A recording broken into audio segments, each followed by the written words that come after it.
So we're now looking at integrals of this form.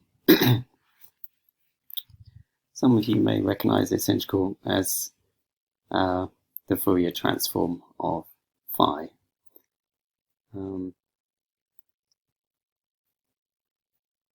Whether or not this type of integral can actually exist, or whether they can be found, depends on the behavior of phi,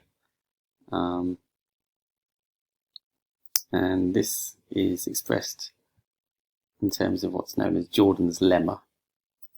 Lemma is sort of like a mini theorem, which says that if phi is analytic in the upper half plane, so that means where the imaginary part is above 0,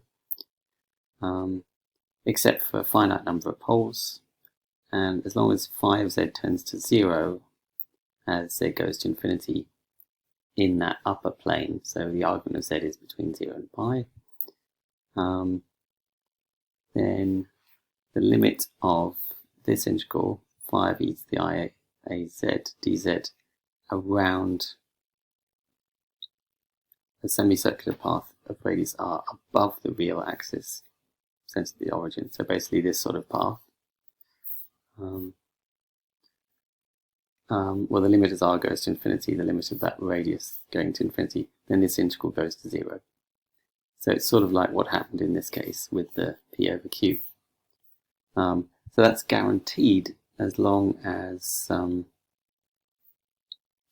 phi goes to 0 as z goes to infinity in this along this line, basically.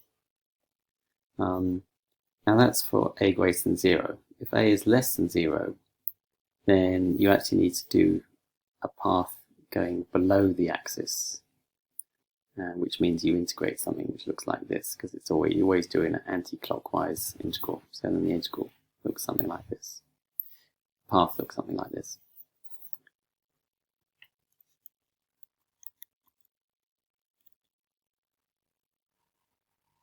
Now, apart from being able to do integrals like this, which is the Fourier transform, if you take the real part of this, then you end up with phi times cos A alpha, and if you take the imaginary part, then you end up with phi times sine A alpha, alpha x, ax. So you can actually also do integrals which look like this, just by taking the real or imaginary part of the corresponding e to the I ax integral. So let's now do an example. So we want to find this integral here.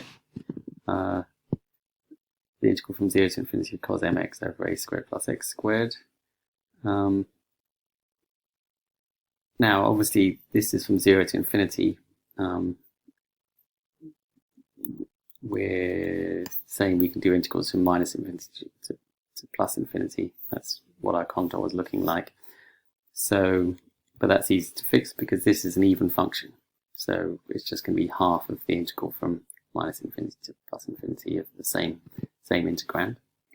And then we use this formula here. So it's just the cos ax integral is going to be the real part of the e to the I mx integral. So we've got this, and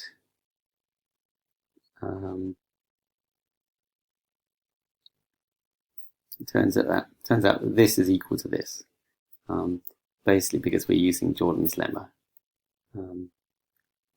Our phi is now 1 over a squared plus z squared, which obviously tends to 0 as z goes to infinity.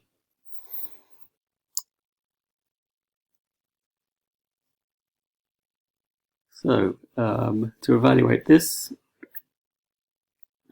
we need to know where this has poles. E to the I and z is nicely behaved, so we just need, this only has poles at z equals plus or minus IA. Well, really like what we had here. So we need to evaluate the residue of this at z equals IA. It's a simple pole, so we do P over Q dashed So P, when we substitute Z equals IA, gives us e to the minus MA, and Q dashed is 2Z, so we've got 2IA on the bottom. This is equal to 2 pi I times the residue. That's what we've got here. And we've got the real part of half of that outside here. The I is cancelled, so actually the real part's irrelevant anyway, and we end up with this as our answer.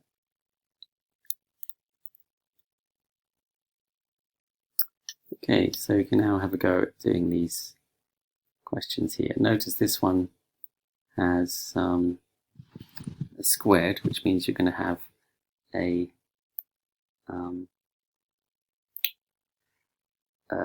pole of order 2 in this case. This one really does the example again, but now you've got m is less than 0.